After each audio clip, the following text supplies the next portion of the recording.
우리 말씀 보도록 합니다. 요한계시록 3장 7절부터 13절 말씀입니다. 요한계시록 3장 7절부터 13절 말씀. 7절부터 13절 저와 여러분이 교독하면서 말씀 보겠습니다. 계시록 3장 7절부터 13절입니다. 빌라델비아 교회 사자에게 편지하라. 거룩하고 진실하사 다윗의 열쇠를 가지시니 곧 열면 닫을 사람이 없고 닫으면 열 사람이 없는 그가 이르시되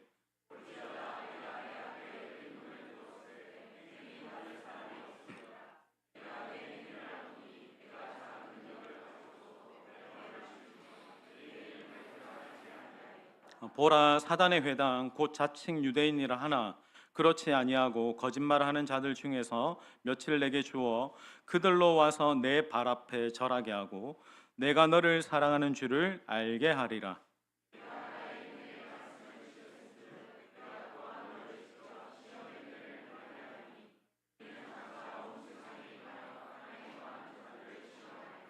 내가 속히 오리니 내가 가진 것을 굳게 잡아 아무도 내 면류관을 빼앗지 못하게 하라.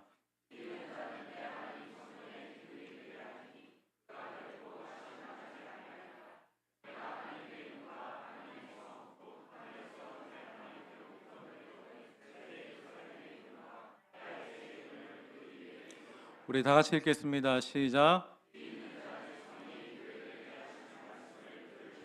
아멘. 우리 한번 자분들에게 한번 인사하겠습니다. 성령 충만하십시오. 우리 한번 인사합니다. 네. 네. 자, 우리 오늘 말씀의 제목 한번 읽겠습니다. 다 같이 읽겠습니다. 시작. 교회. 우리는 살아가면서 자꾸만 우리의 시선과 생각을 빼앗깁니다. 뭐에 빼앗기냐면 큰 회사가 좋고요, 큰 집이 좋고요, 큰 차가 좋고, 많은 사람, 또 큰 교회, 그리고 많은 재정, 큰 영향력, 즉 크면 힘이 있다라고 생각합니다. 크면 대단하다라고 생각하고 작으면 힘이 없다라고 생각합니다. 교회도 마찬가지죠. 사람이 많으면 능력 있는 교회 같고, 건물이 크면 대단한 교회 같고, 재정이 많으면 무엇이든지 할 수 있을 것 같습니다. 네, 주님은 오늘 이 말씀을 통해서 우리의 생각을 완전히 뒤집어 놓으십니다. 빌라델비아 교회를 향해서 뭐라고 말씀하시냐면 네가 작은 능력을 가지고도 내 이름을 배반하지 아니하였다라고 말씀해요. 제가 이 본문을 쭉 묵상하면서 들어온 딱 한 가지 문장이 있습니다. 작아도 된다라는 거예요. 여러분, 능력이 적어도 괜찮습니다. 내가 가진 것이 많지 않아도 괜찮습니다. 사람이 많지 않아도 괜찮습니다. 내가 대단한 사람이 아니어도 괜찮습니다.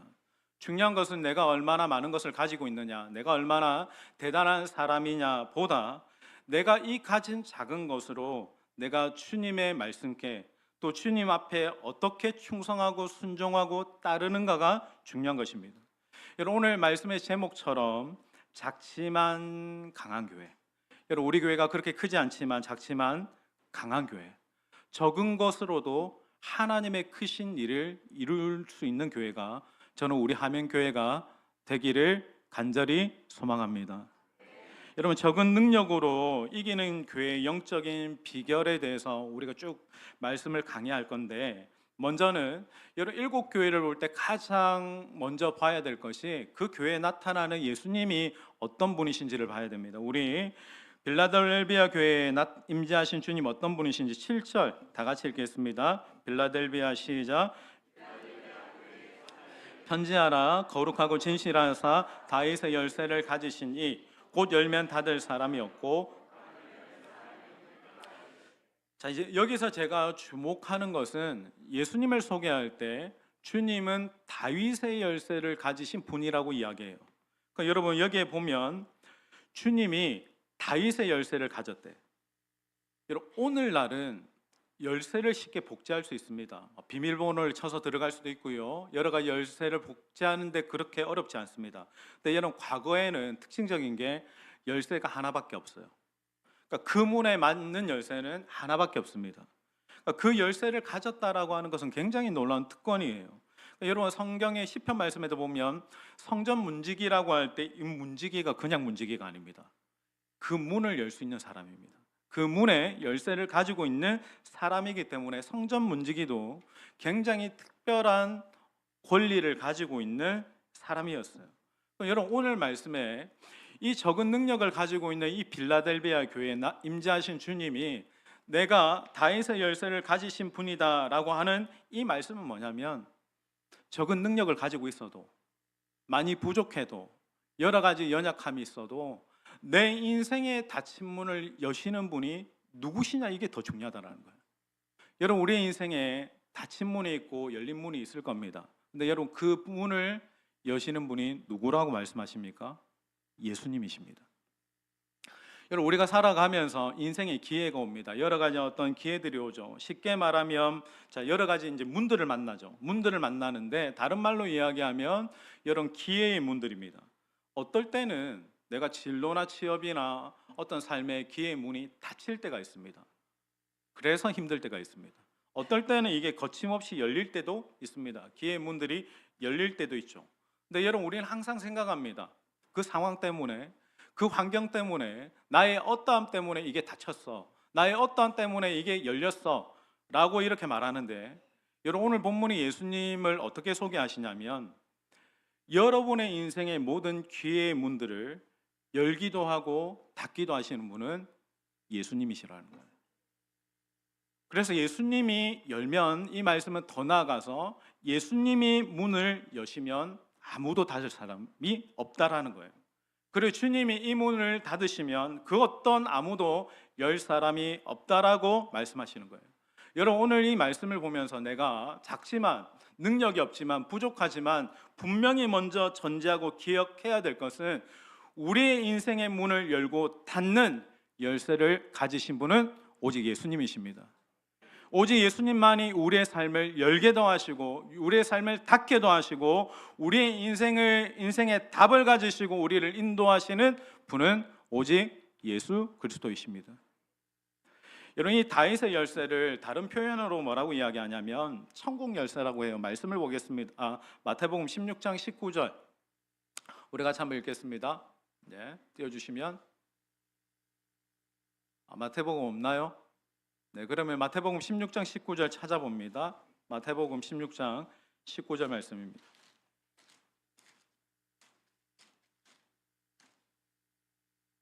(16장 19절) 말씀 우리 같이 찾아본 말씀 읽겠습니다. 내가 천국 열쇠를, 시작. 내가 천국 열쇠를 내게 주리니 내가 땅에서 무엇이든지 매면 하늘에서도 매일 것이요 내가 땅에서 무엇이든지 풀면. 주님이 기도에 대해서 말씀하시는데, 여러분, 궁극적으로 천국 열쇠를 가지신 분은 누구십니까? 예수님이십니다. 예수님은 천국 문을 여는 열쇠를 가지신 분이시다라고 말씀해요. 자, 여러분, 예수님 믿으십니까? 예수님은 여러분의 인생에, 이 땅의 인생의 문을 열고 닫으실 뿐만 아니라 영원한 생명의 문도 열고 닫으시는 분이십니다. 여러분, 예수님이 우리 인생의 모든 죄에서 구원하신 구원자로 믿으시길 예수님의 이름으로 축원합니다. 여러분, 믿음은, 예수님을 믿는 믿음으로만 영생이 열립니다. 구원이 열립니다. 천국을 하나님의 상급으로 받습니다. 그럼 여러분, 우리가 이 시간 가장 중요한 질문을 던져야 됩니다. 내가 오늘 죽어도 내 천국 갈 수 있을까? 여러분, 마음속으로 여러분들에게 질문을 해보세요. 내가 오늘 죽어도 하나님이 주신 영생 안에 천국을 갈 수 있을까? 내가 천국 가게 되는 것은, 분명히 여러 말씀을 이야기하죠. 천국과 지옥이 있다라고 얘기했습니다. 천국을 가게 되는 것은 우리를 죄와 사망에서 구원하신 예수님을 믿는 믿음으로 우리는 구원받습니다. 천국 가게 됩니다. 저는 그 예수님을 여러분의 인생의 구원자로 믿기를 주님의 이름으로 축원합니다. 우리 계시록 1장 18절 말씀 우리 한 번 더 찾아봅니다. 계시록 1장 18절. 자, 주님을 또 어떤 분이라 소개하냐? 곧 살아있는 자라. 시작. 내가 전에 죽었었노라 볼지어다 사망과 음부의 열쇠를. 예수님을 말씀하실 때 주님 세세토록 살아있어서 사망과 음부의 열쇠를 가지신 분이시다라고 이야기합니다. 여러분, 우리가 왜 예수님을 믿어야 됩니까? 주님은 사망과 음보의 열쇠도 가지신 분이십니다. 그러니까 예수님은 천국 열쇠도 가지고 계시고 사망과 음보의 열쇠도 가지고 계신 분으로 말씀하세요. 그러니까 여러분, 우리가 예수님을 믿는다라는 게 얼마나 든든한 건지 모릅니다. 여러분, 인생의 기회마다 열게 하시고 닫으시는 분도 예수님이라고 말씀드렸죠. 그리고 여러분, 우리 인생의 마지막 눈을 감는 그 순간에도 영원한 생명으로 인도하실 분도 예수님이십니다. 결론, 우리 인생의 시작도 예수님이시고 우리 인생의 마지막도 예수님이신 줄 믿습니다. 그분이 우리 인생을 시작하게 하시고 진행하게 하시고 우리 인생의 마침표도 주님이 찍으시고 우리를 인도해 가신다라는 거예요. 자, 주님이 이 빌라델비아 교회에게 칭찬을 하는데 우리 8절 다시 계시록 2장 8절 말씀으로 갑니다. 계시록 3장 8절 같이 읽겠습니다. 볼지어다 시작. 볼지어다 내가 내 앞에 열린 문을 두었으되 능히 닫을 사람이 없으리라. 내가 내 행위를 아노니 내 말을 지키며 내 이름을 네가 작은 능력을 가지고도 내 말을 지키고 내 이름을 배반하지 아니했대요. 빌라델비아 교회의 특징이 있습니다. 빌라델비아 교회는 다른 6교회 교회와 달리 주님의 책망이 없습니다. 예수님이 칭찬만 하신 교회가 빌라델비아 교회입니다. 근데 칭찬을 받는데 왜 칭찬을 받냐면 너는 사실 별로 능력이 없는데 별로 가진 것이 없는데 그것 가지고도 네가 내 말을 지키고 믿음을 배반하지 아니하였다라고 주님께 칭찬을 받아요. 아마도 여러분 빌라델비아 교회는 작은 교회였던 것 같습니다. 그리고 배경이나 별 힘이 없었던 교회였던 것 같아요. 근데 작은 능력으로도 주님의 말씀을 지켰대요. 그게 주님의 칭찬받는 통로였습니다. 근데 여러분, 작은 능력으로 주님의 말씀을 지켰고 믿음을 배반하지 아니하였다라고 하는데 이게 여러분 원어로 보면 좀 재밌습니다. 우리 원어로 보시면 뭐라고 되어 있냐면 마이크로 두나미스라고 되어 있어요. 자, 제가 이걸 조금 띄워놨습니다. 보세요, 여러분, 마이크로 두나미스라고 하는데 앞에 것만 보세요. 앞에 것만 보면 사실은 소망이 없습니다. 마이크로라고 하면 이게 이렇게 작아? 건물도 작아, 사람의 수도 작아, 다 작아. 그런데 놀랍게도 이 작은 교회가 뭘 가지고 있냐면 두나미스를 가지고 있어요. 여러분, 우리가 이 땅을 살아가면서 중요한 어떤 삶의 가치가 있습니다. 여러분, 우리가 교회 신앙생활하고 믿음 생활하면서 가장 중요한 것은 이 두나미스가 무엇이다라고 하는 겁니다. 두나미스는 다이너마이트의 원형이 되는 단어예요. 여러분, 이 단어가 어디서 나오냐면 사도행전 1장 8절에 보시면 오직 성령이 너희에게 임하시면 너희가 권능을 받고라고 할 때 단어가 두나미스입니다. 보세요, 여러분, 이 교회는 눈으로 보기에 작았습니다. 그러나 이 교회는 성령의 권능이 있었어요. 교회가 작은 게 문제가 아닙니다. 그 교회에 성령의 권능이 없는 게 문제였습니다. 교회가 아무리 크고 메가처치여도 그 교회에 영적 권능이 없으면 아무 소용이 없다라는 거예요. 여러분, 우리 교회가 작은 것이 문제가 아닙니다. 우리 교회가 성령의 권능이 충만한 교회 되기를 주님의 이름으로 소망합니다. 이 교회가 크네 작네 본질이 아니에요. 여러분, 어디 성경을 보세요. 성경에 어디 크고 작게 분류합니까? 그 교회에 성령의 권능이 있는지, 그 교회에 성령의 권능이 없는지, 권능이 있는 교회가 있고 없는 교회가 있고 살아있는 교회가 있고 죽어있는 교회가 있을 뿐입니다. 지금도 여러분, 우리 교회에게 또 여러분들에게 정말 필요한 것은 우리의 작음과 우리의 연약함을 덮어주실 성령의 권능이 필요한 거예요. 오늘도 기도하고 예배하는 여러분의 영적 삶에 또 우리 교회 공동체 위에 성령의 권능으로 덧입혀 주시기를 예수님의 이름으로 축원합니다. 누구의 손에 붙들려 있느냐가 중요한 거예요. 그러니까 여러분, 우리 교회가 항상 여러분 기도하셔야 됩니다. 교회가 크고 부흥하는 것도 감사하겠지만 우리 하면교회가 성령의 두나미스가 임하는 교회 되기를 예수님의 이름으로 축원합니다. 부족함을 성령의 충만으로 채우는 교회, 크기로 승부하는 교회가 아니라 성령의 권능으로 승리하는 교회가 화면교회 되기를 예수님의 이름으로 축원합니다. 여러분, 빌라델비아 교회가 작은 교회이지만 그럼에도 권능이 있었고 그럼에도 주님이 칭찬해 주시고 주시는 선물들이 많았습니다. 자, 이 교회가 받은 선물이 뭐냐면 8절 한 번 더 읽겠습니다. 볼지어다 우리 시작.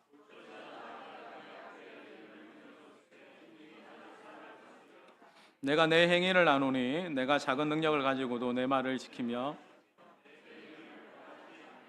주님이 가장 먼저 뭘 말씀하시냐면 볼지어다 내가 네 앞에 열린 문을 두었다라고 말씀해요. 여러분, 열린 문을 받는 게 얼마나 큰 축복인지 모릅니다.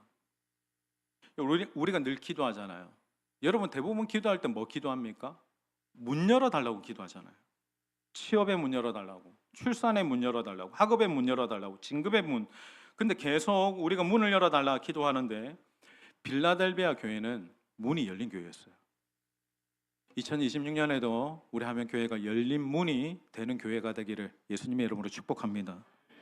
여러분, 인생에 여러분에게 지금 닫혀있는, 제가 하반기를 놓고 기도하면서 또 여러 가지 임용이나 취업이나 많은 이제 열어야 될 문들이 청년에게도 있습니다. 취업의 문, 진로의 문, 또 우리 고3들은 학업의 문, 출산의 문, 사업의 문들이 열리는 역사가 있기를 예수님의 이름으로 축원합니다. 여러분, 권능이 있을 뿐만 아니라 하나님이 그 문을 열어주신다라는 거예요. 근데 여러분, 이런 문들보다 더 중요한 게 있습니다. 더 중요한 것은 하늘 문이 열리는 겁니다. 여러분, 야곱이 베델로 다 모든 것을 잃어버리고 쫓겨났을 때 야곱이 가장 먼저 보았던 것은 그 하늘이 열려서 하늘에서 천사들이 오르락 내리락 하는 것을 보고 그가 고백합니다. 두렵도다 이곳이요, 이곳이 다름 아니 하나님의 집이고 하늘의 문이라고. 여러분, 우리가 여러분의 인생이 예배할 때마다 기도할 때마다 정말 여러분 이곳이 베델되어서 여러분의 기도와 예배 속에서 하늘 문이, 예배하는 가운데 하늘 문이 활짝 열리는 영적 경험 하시기를 예수님의 이름으로 축원합니다. 여러분, 계속 하나님이 우리의 인생에 문을 열어주시는 거예요. 그러니까 여러분, 우리가 이 땅을 살면서도 하늘 문이 열리는 것을 경험할 수 있습니다. 야곱도 경험했고 이사야도 경험했고 엘리야도 그런 것들을 경험한 사람이죠.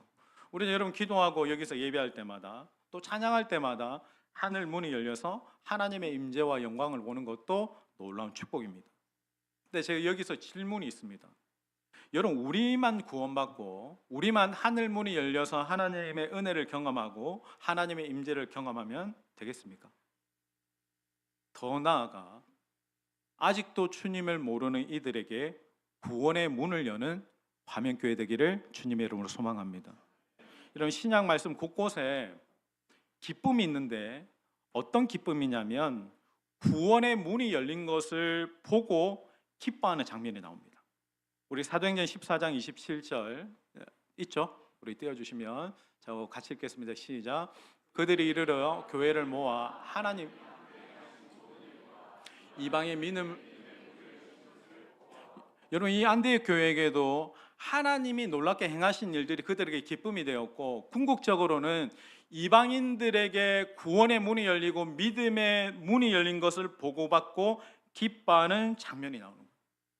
여러분, 우리에게 가장 큰 하나님이 주시는 기쁨은 믿지 않는 자들이 구원받고 그들에게 천국 문이 열리는 것을 볼 때 하나님이 주신 놀라운 기쁨이 있습니다.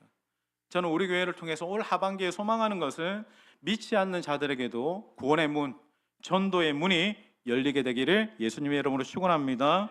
우리 고린도전서 16장 8절 9절도 보세요. 자, 시작. 내가 오순절까지 에베소에 머물려 함은 내게 광대하고 유의한 문이 열렸습니다. 그러니까 사도 바울이 가는 곳마다 광대하고 유의한 무슨 문이 열리냐면 선교의 문이 열리는 거예요. 전도의 문이 열렸던 것들에 대해서 기뻐하는 거예요. 고린도후서 2장 12절 말씀도 같이 봅니다. 내가 시작. 드로아의 이름에 다. 여러분, 이 문이 어떤 문입니까? 구원의 문, 전도의 문, 선교의 문이 열리기 시작한 거예요. 여러분, 여기에 공통점이 뭡니까? 닫힌 게 아니라 열렸대요. 여러분, 우리 교회가 전도할 때 전도의 문이 열리기를 예수님의 이름으로 축복합니다. 그리고 다시 한번 선포합니다. 우리 하면교회 구원의 문도 열리고 전도의 문도 열리고 선교의 문도 활짝 열리기를 예수님의 이름으로 축원합니다. 여러분, 우리 교회가 적은 교회잖아요. 그렇게 큰 교회는 아닙니다. 근데 우리 교회가 이때까지 잘 해왔습니다. 지난 우리 연초까지 우리가 24가정 선교사님 3가정을 파송하고 그렇게 20가정 이상의 선교사님들 교회들을 후원하고 기도하는 거 참 귀하죠. 올 상반기까지 이렇게 하다가 교회 이제 재정이 좀 어려워지고 여러 가지 또 어려움으로 인해서 제가 내 가정을 조금은 선별해서 올해부터는 좀 후원이 어렵겠다라고 참 말하기가 쉽지 않았습니다. 다들 선교사님들도 교회도 어렵고 선교지도 어려운 거 아니까 제가 그분들 위해서 기도하고 또 편지를 보내면서 제가 한마디 덧붙였으면 꼭 다시 연락드리겠다고. 끝이 아니고 꼭 다시 연락드리겠다라고. 여러분 기도해 주세요. 우리 교회가 작지만 저는 더욱더 선교의 문이 크고 활짝 열린 교회가 되기를 예수님의 이름으로 소망합니다. 하나님 우리 교회의 재정의 문도 사역의 문도 더 넓게 크게 열어주시고 궁극적으로 하면교회 안에 선교의 문도 더 크게 열리고 확장되어진 은혜가 있기를 예수님의 이름으로 축원드립니다. 근데 여러분 무엇보다 더 바라는 것은 제가 기도하면서 물론 선교도 중요하고 다 중요하죠. 근데 여러분 여기 계신 우리 모든 성도 여기 계신 분들에게 진짜 정말로 천국 문이 열리게 되기를 예수님의 이름으로 축복합니다. 제가 팀켈러 목사님 좋아하는데 팀켈러 목사님 돌아가시기 전에 마지막 유언이 기억에 남습니다. 마지막 유언 보여주시면 이렇게 말씀하셨어요. 영어 우리 다 같이 한번 읽겠습니다. 시작. 이게 무슨 뜻인지 아시겠습니까? 목사님 마지막 하시면서 되려 우리들에게 이렇게 물었어요. 예수님 만날 준비됐냐고. Are you ready? 주님 만날 준비됐냐고. 여러분들에게 묻고 싶습니다. 여러분 진짜 주님 만날 준비 되셨습니까? 정말 지금 당장 천국 가도 정말 내가 주님 만날 거라고 확신하는 믿음이 있으십니까? 여러분 우리가 이곳에서 예배드리다가 신앙생활을 하다가 궁극적으로 천국 문이 열려서 천국에 들어가게 되는 것이 저와 여러분의 소원이 되어야 될 줄 믿습니다. 그리고 아직 닫혀있는 가족들 있죠. 아직 닫혀있는 가족들 자녀들에게도 이 천국 문이 속히 열리게 되기를 예수님의 이름으로 축원드립니다. 여러분 이 두 번째 교회가 받은 선물 9절 같이 한번 읽을게요. 9절 연결해서 9절 읽습니다. 보라 시작. 보라 유대인이라 하나 그렇지 아니하고 거짓말하는 자들 중에서 그들로 와서 절하게 하고. 여러분 이게 하나님이 이 빌라델비아 적은 능력으로 행하는 교회에 주신 선물이에요. 보라, 주목하라고 하죠. 그 교회에 뭐가 있었냐면 사단에게 속해 있고 거짓말하는 자들이 있었는데, 그리고 너희들이 신앙생활할 때 그런 공격들이 있었는데 주님이 어떤 복을 주시냐면 그들 중에 몇이 그러니까 그들 중에 몇이라고 하는 것은 그렇게 교회를 핍박하고 괴롭히던 자들이 와서 너희의 발 앞에 와서 무릎 꿇고 절하게 된대요. 이거 여러분 놀라운 이야기입니다. 그렇게 교회를 핍박하고 조롱하고 너나 예수 믿어라, 나는 나를 믿을란다라고 하는 그렇게 조롱하고 괴롭히던 자들이 세상에나 교회에 찾아와서 주님 앞에, 그 교회 앞에 무릎 꿇게 된다라. 여러분들은 이런 모습 보고 싶지 않습니까? 내가 그렇게 교회에 대해서 뭐라고 하면 그렇게 교회를 못 나가게 하던 내 남편이, 내 조롱하던 자식이 우리 교회에 와서 주님 앞에 와서 무릎 꿇고 예배하는 모습 여러분 보고 싶지 않으십니까? 이사야에 이런 말씀이 있습니다. 60장 14절 말씀 한번 띄워주세요. 같이 한번 읽겠습니다. 너를 괴롭히던, 같이 읽습니다. 시작. 너를 괴롭히던 자의 자손이 몸을 굽혀 내게 나오며 너를 멸시하던 모든 자가 내 발 앞에 엎드려 너를 일컬어 여호와의 성읍이라 이스라엘의 거룩한 이의. 제가 한번 말씀드릴게요. 너를 괴롭히던 자의 자손이 몸을 굽혀 내게 나오고 너를 멸시하던 모든 자가 네 발 앞에 엎드려서 너를 일컬어 여호와의 성읍이라 이스라엘의 거룩한 이의 시온이라 라고 고백한대요. 저는 여러분 이 이사야의 말씀이 여러분의 남편에게, 여러분의 자녀에게, 여러분의 이웃에게 성취되기를 주님의 이름으로 축원드립니다. 저는 이 모습을, 이 말씀을 제가 이렇게 읊조리면서 정말 보고 싶습니다. 예수님을 못 믿겠던 그 남편이, 그 자식이, 그 부모가, 그 형제가, 그 친구가 어느 순간 이곳에 앉아 있는 거예요. 이곳에서 함께 예배하고 하나님을 찬양하는 거예요. 기쁨으로 하나님을 높이는 것입니다. 이 모습을 우리가 보고 경험할 때 8절에 뭐라고 말씀하시냐면 내가, 주님이죠, 내가 너를 사랑하는 줄 알게 하리라. 하나님 정말 나를 사랑하시구나. 하나님 정말 나의 기도를 듣고 계셨구나. 하나님이 내 마음 정말 잘 아시는구나 라는 것을 깨닫게 된대요. 여러분에게 반드시 그런 광경을 보게 되기를 주님의 이름으로 축원합니다. 우리 10절 같이 읽겠습니다. 10절 내가 나의 인내의 말씀을 지켰은즉 시작.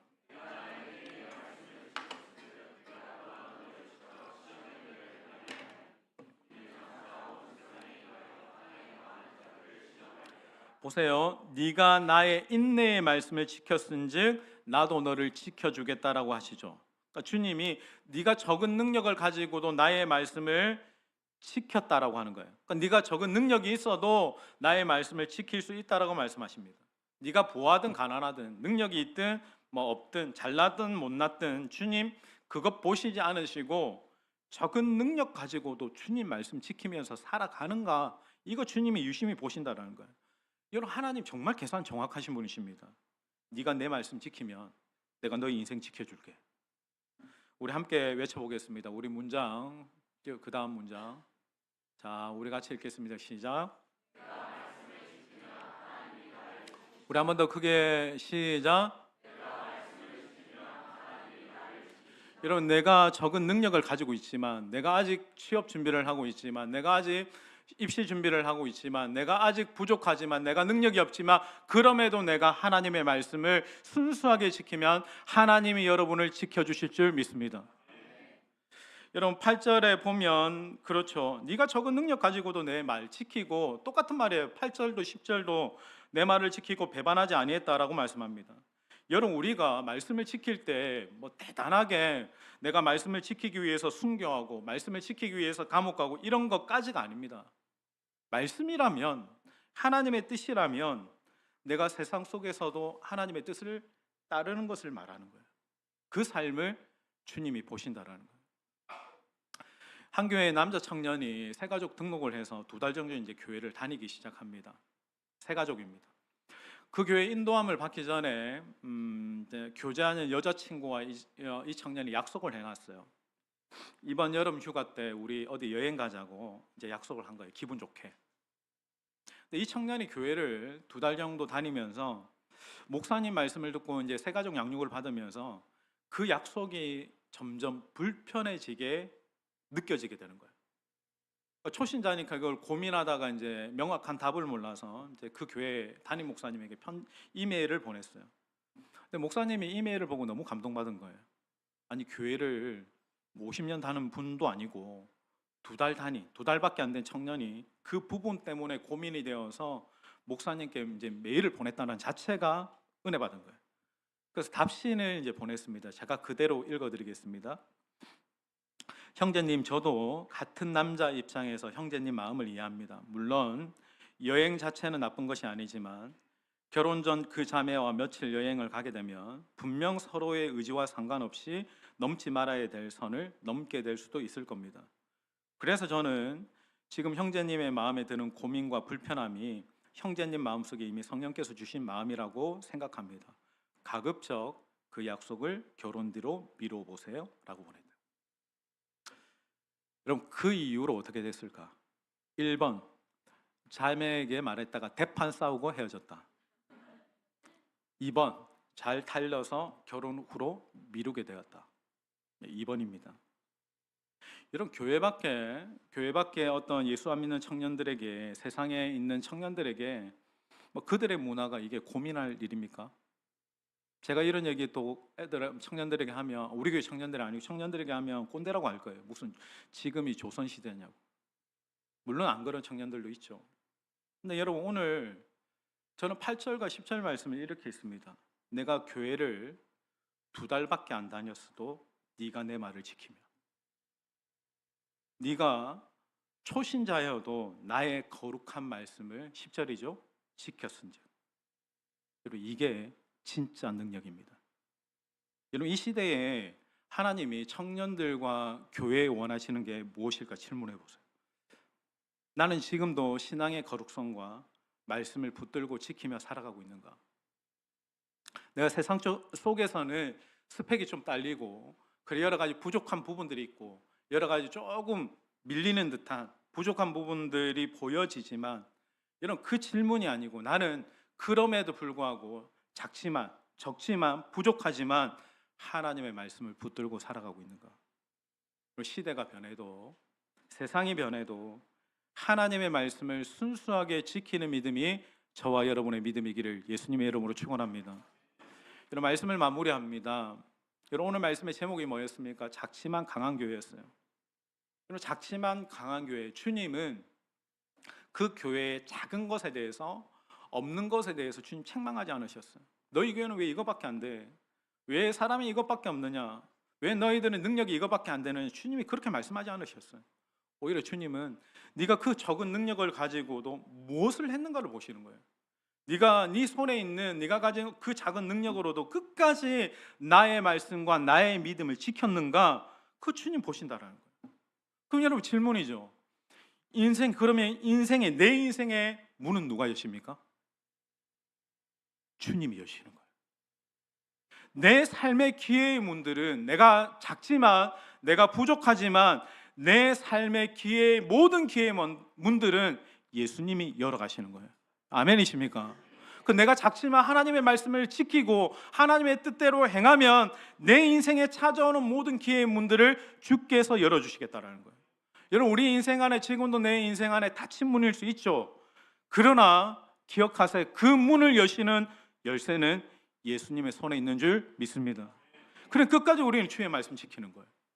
주님이 내 인생에 모든 열쇠를 가지고 계시고 인도자가 되시기 때문에 나는 끝까지 주의 말씀을 지키고 믿음을 지킴으로 작은 능력을 가지고도 주의 뜻을 이루는 삶을 살아갈 때 주님이 내 인생의 길을 온전하고 완전하게 인도해 가시는 것입니다.